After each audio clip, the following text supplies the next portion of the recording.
안녕하세요. 행정의 금융TV 김현행 교사입니다. 네. 제가 오늘 말씀드릴 내용은 그 식품위생법 위반으로 행정처분을 받았을 때 구제 방안과 영업자 지위 승계에 관한 부분을 좀 말씀드리려고 합니다.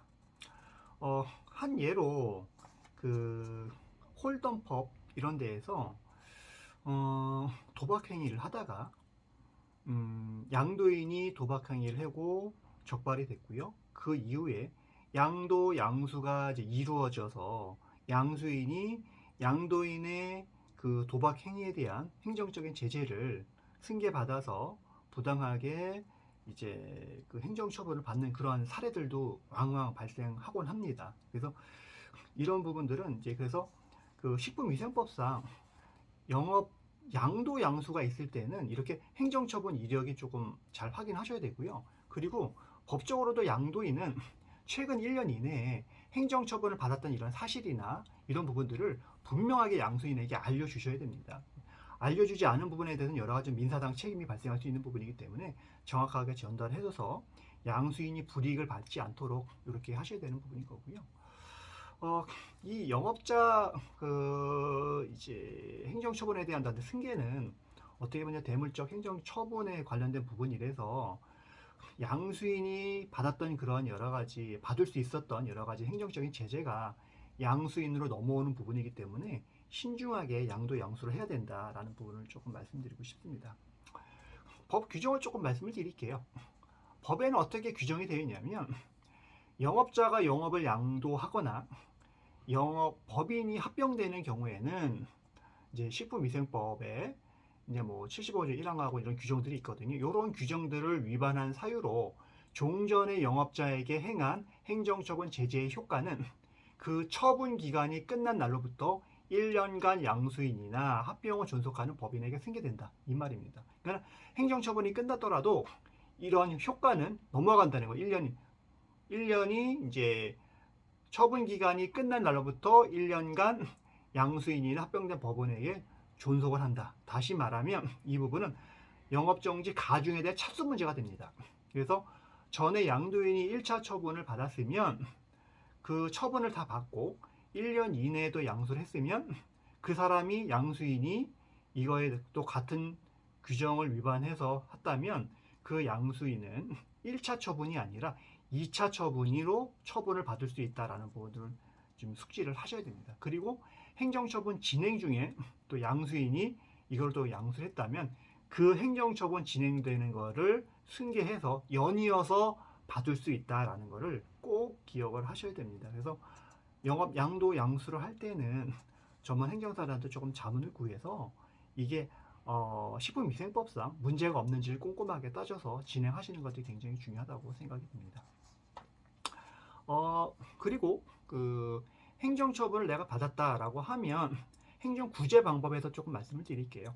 행정구제 방법은 이제 영업정지를 보통 이제 받게 되시는데 영업정지를 받게 되게 되면 일단은 행정심판을 좀 준비를 하셔야 됩니다. 그래서 행정심판은 처분이 있은 날로부터 90일 이내에 불변기한을 반드시 지키셔야 됩니다.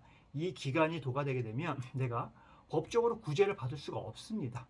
그래서 그 기간 내에 정확하게 행정심판을 진행을 하시고 집행정지도 같이 하셔야 됩니다.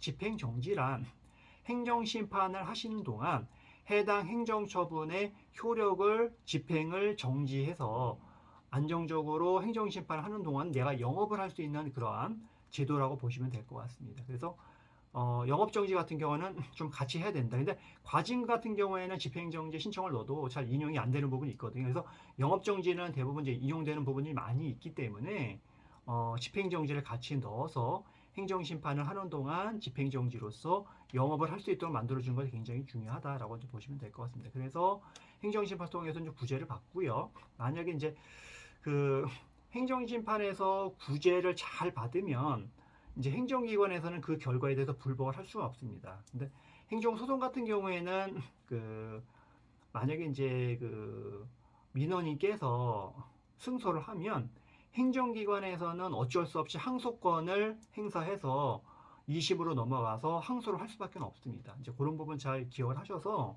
무조건 행정소송으로 넘어가지 마시고 행정소송부터 진행을 하시고 그 결과에 만족스럽지 못하면 행정소송으로 넘어가는 방법을 하시고, 그리고 행정소송으로 넘어간다고 하더라도 앞서서 행정심판에서 진행한 여러 가지 상대방의 주장이나 증거를 종합적으로 검토해서 신중하게 소장이라든가 여러 가지 좀 전략을 좀 짜서 소송을 준비를 해야 된다. 이런 부분 조금 진행하시면 될 것 같고요. 그래서 행정심판이 좀 굉장히 중요하다고 보면 될 것 같습니다. 행정심판을 통해서 잘 구제를 받으면 행정기관에서 그대로 따라야 되는 부분들이 있고, 행정기관에서 뭐 불복이나 이런 걸 할 수 없는 부분이 있기 때문에 행정심판을 통해서 구제를 받는 것이 가장 중요하다라고 이제 보시면 될 것 같습니다. 네.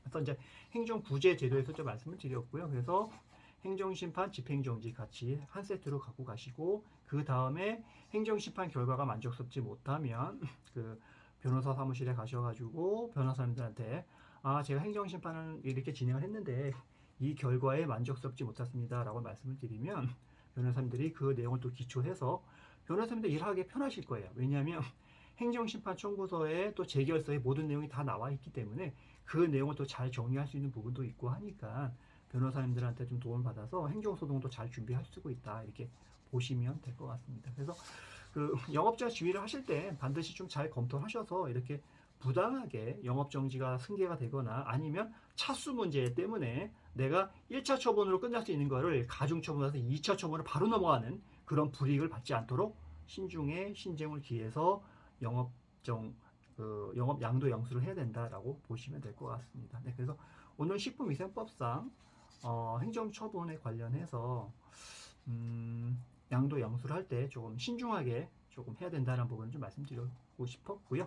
그래서 오늘은 여기까지 하고 다음에도 좋은 영상으로 찾아뵙도록 하겠습니다. 예.